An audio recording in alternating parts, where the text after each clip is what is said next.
Hola, soy la Basmati de nuevo con vosotros. Tal día como hoy, hace 50 años, murió Picasso.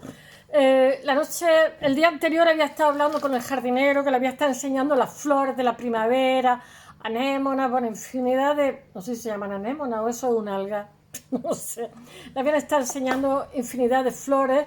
Eh, Estaba viviendo en una casa que tenía, no sé si 53 habitaciones. Había comprado porque cuando se trabaja en arte se hace muchos detritus, entre comillas. Y bueno, era un sitio al sur, en Francia, la Provence, y bueno, no lo dejaron a su mujer, no lo, vamos a empezar por el principio. La noche anterior estuvo trabajando casi hasta las 4 de la mañana. Es que se las traía, con 92, 93 años, trabajando hasta las 4 de la mañana. Pasó un día buenísimo. Pero al día siguiente, cuando le tocó levantarse, él se levantaba a la hora que se levantaba. Era mayor y trabajaba mucho. Ya no pudo levantarse de la cama, ya se encontraba fatal, fatal. Y el desenlace fue rápido. Murió como él hubiera querido morir, porque dice que él no temía la muerte, pero que lo que le daba horror era enfermar y no podía hacer nada, estar en la cama sin poder trabajar y todo eso. Dice que eso para él hubiera sido peor que morir. Y tuvo una muerte como él quería. Y estoy viendo mi mocho y mi fregona que está fregando, la vamos a poner así. Y entonces murió, o sea, no tuvo padecimiento, no tuvo enfermedad, tuvo un edema pulmonar, dijeron luego. Él había fumado como un carretero y aunque tenía una salud fuerte que de pequeño, creo que lo he contado, si no lo he contado, lo cuento ahora, cuando nació estaba como falto de tono, hasta creían que estaba muerto porque no respiraba, entonces tenía un tío médico que lo que hizo fue estimular eso que veis, que dan un golpe en el culo, pues estas cosas, pues lo que hizo fue estimular sus reflejos y se dieron cuenta que no estaba muerto, o sea, nació en un parto largo y temían lo peor porque hay sufrimiento fetal, porque claro, a los niños ya esa casa les viene estrecha y salen por un espacio muy angosto. Y después de pequeño fue un niño bastante enfermizo, pero bueno, fue más normal de lo que nos quieren hacer creer, porque siempre dicen que si los genios, que si tal, pues era un niño revoltoso, muy rebelde, lo castigaban mucho. Él dice que lo mandaban a prisión, que era como una habitación blanca donde tenía un banco y entonces se ponía a dibujar. Dibujaba una libretita que tenía y dibujaba las paredes y dibujaba lo que pillaba cuando era pequeño. Y de eso os voy a hablar hoy. Siempre piensan Picasso pintor. Bueno, no necesariamente. Yo cuando estudié Bellas Artes nos hacen un rodaje de soldamos con hierro, pintamos, dibujamos, hacemos de todo, experimentamos con resina, con plomo, con de todo la vida y por haber, porque hacemos un rodaje. En realidad el soporte siempre es el mismo, siempre. Y bueno, hoy voy a hablar de... He estado tentada de hablaros de un Picasso cuando llega a París, donde fueron pintadas la señorita de Avignon. Os hablaré dentro de un rato más tarde porque fue en la señorita Viñó la pintó en un receptáculo, que eso es muy habitual dentro de los artistas. Por ejemplo, yo si me voy ahora mismo a Carrara y quiero trabajar, bueno, pues no soy rica y entonces lo que hago es que me alquilo 1 metro cuadrado, 2 metros cuadrados, con opción a enchufe y el contador ese lo pago. Puedo alquilar también los materiales, ellos me proveen de mármol, entonces alquilo unos pocos metros cuadrados que me cuesta un dinerillo, no me cuesta un dineral porque si no tienes que cogerte una nave industrial, etcétera, ¿no? Bueno, pues esto ya existía desde muy antiguo. Había un señor en París, París era la meca de todos los pintores de todos los lugares del mundo, todos los artistas en general que iban para allá, y la capital del arte junto con Múnich. Y lo que hizo fue, había una fábrica de piano y lo que hizo fue, digamos, parcelarla. Lo mismo que se hace también con las tierras en Suecia y en España también se hace. Mucha gente quiere tener su huertito y entonces te alquilan unos cuantos metros cuadrados, tú tienes tu huertito y entonces tienes acceso a agua. Tú pagas por el agua, por el alquiler del trozo, etcétera.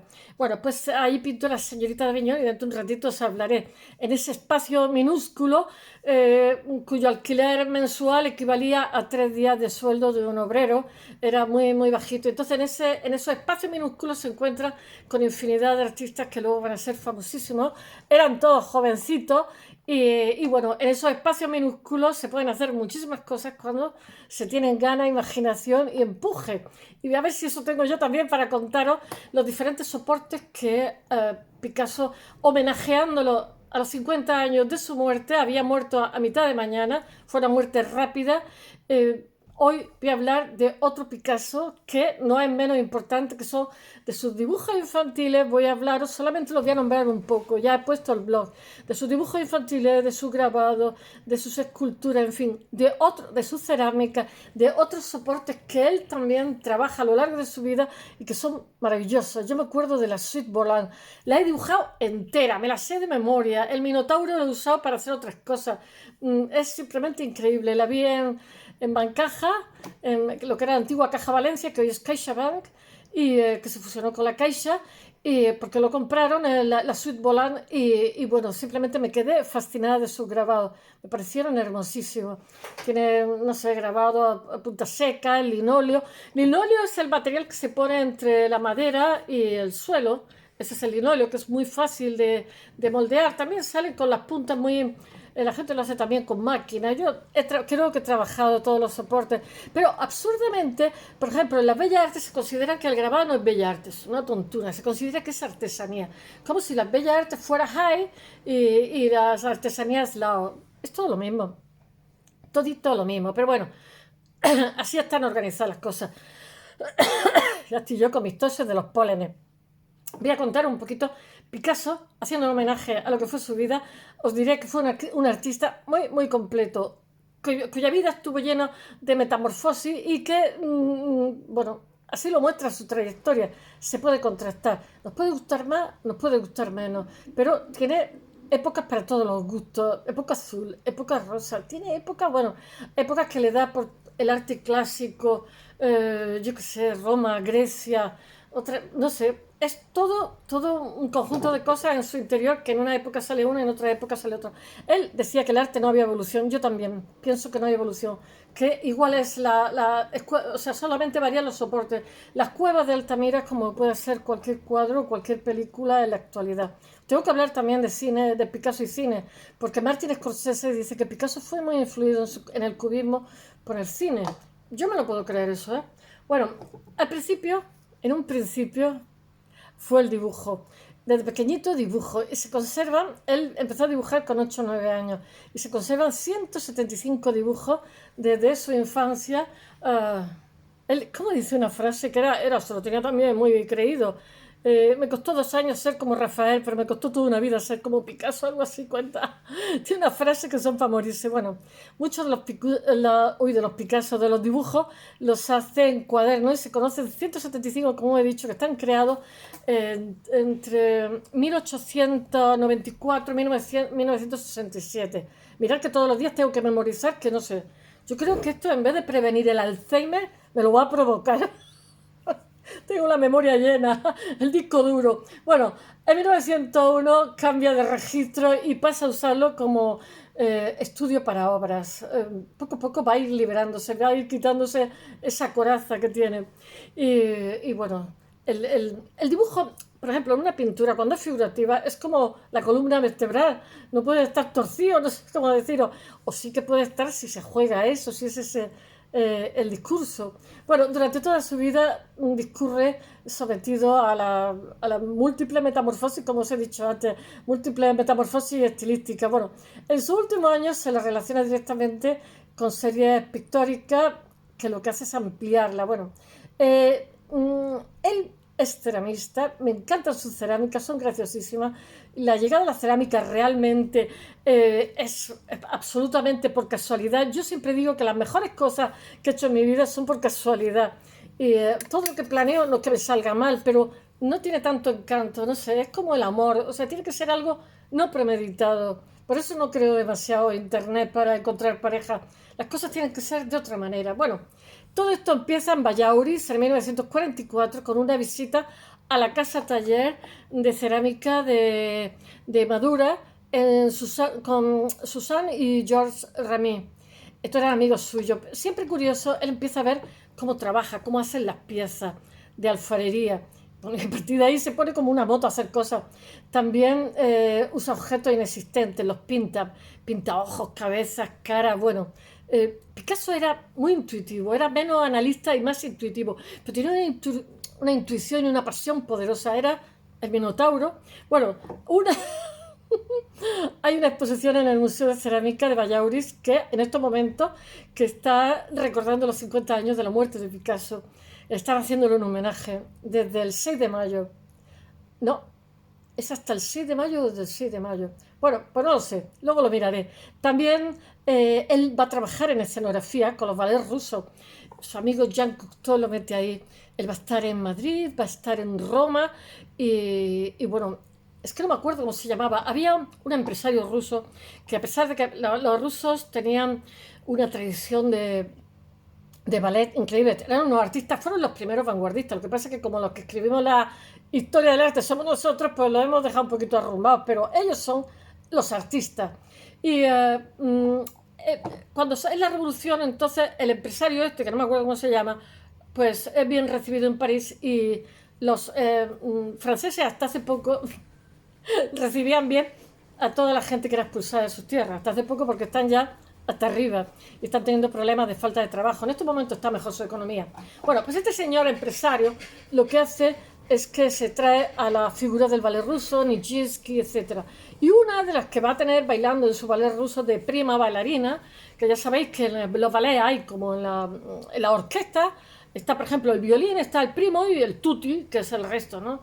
Pues es como el solista, ¿no? Pues la prima bailarina era en italiano, era Olga Koklova, la que va a ser después mujer de Picasso. Y la conoce cuando está diseñando escenografía para estos ballets rusos. Este señor, este empresario, llevó los ballets rusos por toda Europa y estaba afincado en París.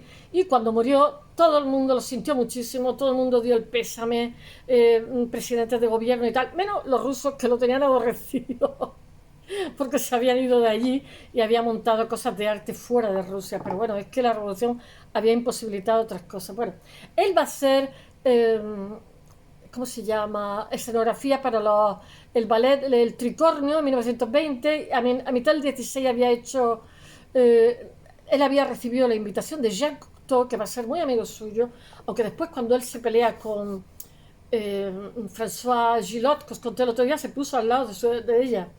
Porque es que era tremendo. Bueno, Jean Cousteau le dice que por favor que le ayude a colaborar en la escenografía de el empresario Sergei de Aguilev, que es el que estaba diciendo que no me acuerdo su nombre. Creo guapetón. Y ese va a ser el que monte los ballets rusos por toda Europa. Bueno, así diseña el vestuario. Los vestuarios, una preciosidad. Lo hace con acuarela. Todavía se mantiene la acuarela. Y la escenografía para diversos montajes, como Parada, el Tricornio, el sombrero de tres picos, Puccinella, cuadro, flamenco, Mercurio, bueno, un montón, hizo un montón de cosas. También ayuda a los decorados de su Antígona, es que es precioso. Bueno, en escultura, la primera escultura, ahora os voy a hablar de otros soportes. Todo esto, esta es mi lavadora inteligente. Bueno, en escultura se le criticó mucho porque después ha habido, como si dijéramos, yo vengo de escultura, creo que lo digo siempre, escultores de otras generaciones y lo que le criticaban es que hacían la escultura que le daba la gana y la ponían donde quería. A partir de una época eso cambia, a partir de una época yo creo que de los 40 ya empieza a cambiar. O sea, tú cuando vas a hacer una pieza con la que van a convivir todos los vecinos, sobre todo piezas urbanas, incluso también piezas en el medio, o sea, intervenciones en la naturaleza, pues ya te fijas, la haces del material que está donde la vas a poner para que se quede integrada, y si la vas a hacer en la ciudad vas a tener muy en cuenta que sea un barrio donde hay muchos niños, etcétera, etcétera. Tienen muy en cuenta el contexto. En la época que hace Picasso, no, ya no se tiene, él no lo tiene en cuenta. Él pone sus esculturas, las hace, las pone y enseguida. Él se ha convertido ya en marca. Esa es mi lavadora inteligente. Voy. Y entonces,